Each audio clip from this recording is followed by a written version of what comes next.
Di part 3 ini kita akan belajar perwujudan nilai-nilai Pancasila dalam berbagai kehidupan ya guys. Nah, ayo masih pada ingat gak nilai-nilai yang terkandung dalam Pancasila?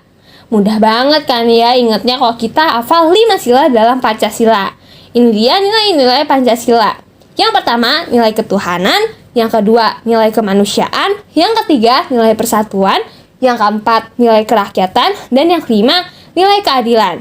Yang pertama, perwujudan nilai-nilai Pancasila dalam bidang politik dan hukum. Perkembangan bidang politik meliputi persoalan lembaga negara, hak asasi manusia, demokrasi, dan hukum. Pembangunan negara Indonesia sebagai negara yang modern ini salah satunya adalah membangun sistem pemerintahan yang sesuai dengan perkembangan zaman. Lembaga negara dikembangkan sesuai dengan kemajuan dan kebutuhan masyarakat dan negara. Pengembangan lembaga negara dapat dilakukan berdasarkan pada lembaga yang sudah ada dalam masyarakat, menciptakan lembaga baru, atau mencontoh lembaga negara dari negara lain. Adapun lembaga negara baru sesuai dengan amandemen Undang-Undang Dasar Negara Republik Indonesia tahun 1945 adalah DPD, MK, dan KY. Lembaga baru ini haruslah sesuai dengan sistem pemerintahan yang berdasarkan nilai-nilai Pancasila. Bangsa Indonesia menghargai hak asasi manusia sesuai dengan nilai-nilai Pancasila, bukan hak asasi manusia yang mengutamakan kebebasan individu atau mengutamakan kewajiban tanpa menghargai hak individu. Namun, hak asasi manusia yang menjaga keseimbangan di antara hak dan kewajiban. Hak asasi manusia yang dijiwai oleh nilai ketuhanan yang Maha Esa, kemanusiaan yang adil dan beradab, persatuan Indonesia, dan kerakyatan yang dipimpin oleh hikmat kebijaksanaan dalam permusyawaratan perwakilan, serta mewujudkan keadilan sosial bagi seluruh rakyat Indonesia. Demokrasi yang negara kita kembangkan adalah demokrasi Pancasila, suatu sistem demokrasi yang tumbuh dari tradisi nilai-nilai budaya bangsa. Demokrasi yang mengutamakan musyawarah mufakat dan kekeluargaan. Demokrasi yang tidak berdasarkan dominasi mayoritas maupun tirani minoritas. Sistem yang mengutamakan kekeluargaan, bukan sistem yang oposisi yang saling menjatuhkan serta mengutamakan kepentingan individu dan golongan. Sistem pemilihan umum dalam demokrasi merupakan salah satu contoh perwujudan yang demokratis yang dikembangkan di Indonesia. Pemilihan umum untuk memilih pemimpin sudah dikenal oleh sebagian besar masyarakat Indonesia sejak dahulu.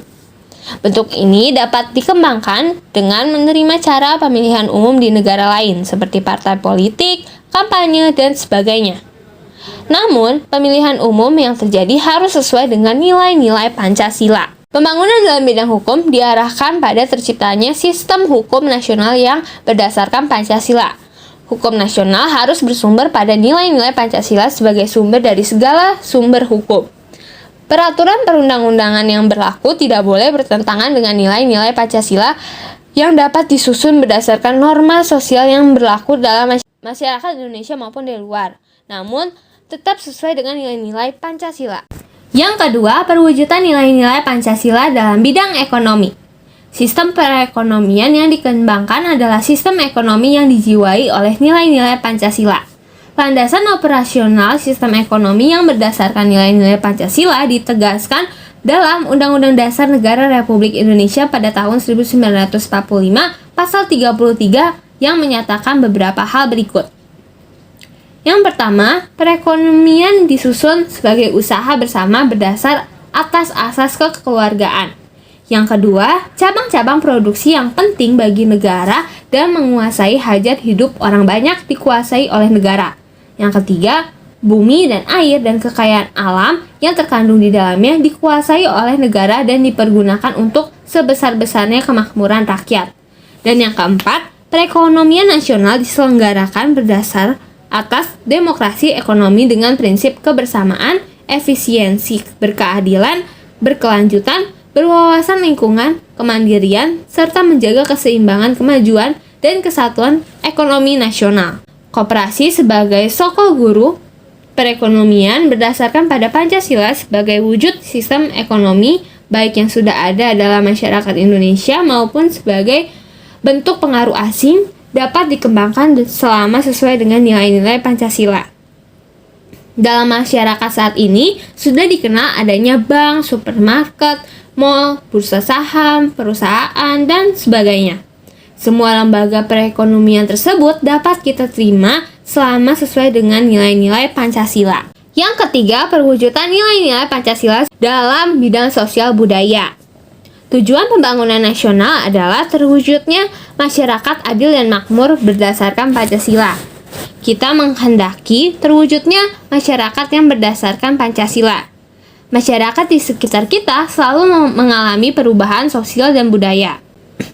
Agar perubahan tersebut tetap terarah pada terwujudnya masyarakat berdasarkan Pancasila, sistem nilai sosial dan budaya dalam masyarakat dikembangkan sesuai dengan nilai-nilai Pancasila. Sistem nilai sosial yang ada dalam masyarakat Indonesia terus dikembangkan agar lebih maju dan modern. Oleh karena itu, proses modernisasi perlu terus dikembangkan. Modernisasi tidak berarti westernisasi, namun lebih diartikan sebagai proses perubahan menuju ke arah kemajuan. Nilai-nilai sosial yang sudah ada dalam masyarakat yang sesuai dengan Pancasila seperti kekeluargaan, musyawarah, serta gotong royong terus dipelihara dan diwariskan kepada generasi muda. Demikian juga nilai-nilai sosial dari luar, seperti masyarakat bekerja keras, kedisiplinan, dan sikap ilmiah dapat diterima sesuai nilai-nilai Pancasila. Teknologi merupakan satu bentuk budaya yang dapat diterima oleh masyarakat, sikap feodal, sikap eksklusif, dan paham kedaerahan yang sempit, serta budaya asing yang bertentangan dengan nilai-nilai Pancasila perlu dicegah perkembangannya dalam proses pembangunan. Ilmu pengetahuan dan teknologi merupakan contoh budaya asing yang dapat memperkaya budaya bangsa. Yang keempat, perwujudan nilai-nilai Pancasila dalam bidang pertahanan dan keamanan. Pembangunan dalam bidang pertahanan dan keamanan secara tegas dinyatakan dalam Undang-Undang Dasar Negara Republik Indonesia tahun 1945 Pasal 27 ayat 3 yang menyatakan bahwa pembelaan negara merupakan hak dan kewajiban setiap warga negara. Demikian juga Pasal 30 ayat 1 UUD Negara Republik Indonesia tahun 1945 menyatakan bahwa setiap warga negara berhak dan wajib ikut serta dalam usaha pertahanan dan keamanan negara. Usaha pertahanan dan keamanan negara Indonesia dilaksanakan melalui sistem pertahanan dan keamanan rakyat semesta. Dengan demikian, kedua pasal ini menegaskan perlunya partisipasi seluruh rakyat dalam upaya bela negara serta usaha pertahanan dan keamanan negara. TNI dan Polri sebagai kekuatan pertahanan dan keamanan negara bentuk partisipasi rakyat dalam pembelaan negara sudah ada di dalam masyarakat. Hal tersebut dibuktikan dengan adanya kegiatan roda malam atau sistem keamanan lingkungan (Siskamling) yang melibatkan masyarakat secara bergantian.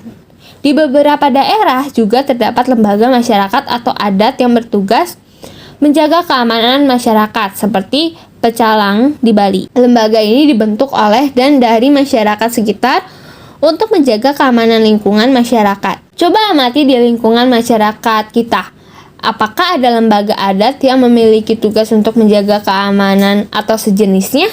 Pada saat ini, terdapat beberapa organisasi keamanan yang dibentuk secara sengaja dan terorganisasi secara modern, seperti pertahanan sipil, satuan pengaman lingkungan, dan sebagainya. Uraian di atas memperjelas dan membuktikan kepada kita bahwa Pancasila mampu menampung dinamika perkembangan masyarakat. Pancasila bukanlah ideologi tertutup yang tidak dapat menyesuaikan dengan perkembangan dan bersifat kaku. Keterbukaan Pancasila sebagai ideologi merupakan salah satu keunggulan Pancasila sehingga tetap dipertahankan oleh bangsa Indonesia. Tugas kita sebagai generasi muda adalah untuk tetap mempertahankan Pancasila sebagai dasar negara dan ideologi nasional. Upaya mempertahankan Pancasila tidak hanya dengan tetap menjadikannya sebagai dasar negara dan tidak mengubahnya, tetapi yang paling utama adalah dengan menghayati dan mengamalkan nilai-nilai Pancasila dalam kehidupan sehari-hari. Oke guys, akhirnya video PKN bab 1 udah selesai. Jadi mari kita refleksi setelah menonton part 1, part 2, dan part 3. Setelah mempelajari materi mengenai dinamika perwujudan Pancasila sebagai dasar negara dan pandangan hidup berbangsa, aku jadi berpikir betapa hebatnya para pendiri negara kita merumuskan Pancasila sebagai sebuah dasar negara dan pandangan hidup bangsa kita. Pancasila memiliki nilai-nilai yang tak akan tergerus oleh zaman. Nilai ketuhanan, nilai kemanusiaan, nilai kesatuan, nilai kerakyatan, dan nilai keadilan.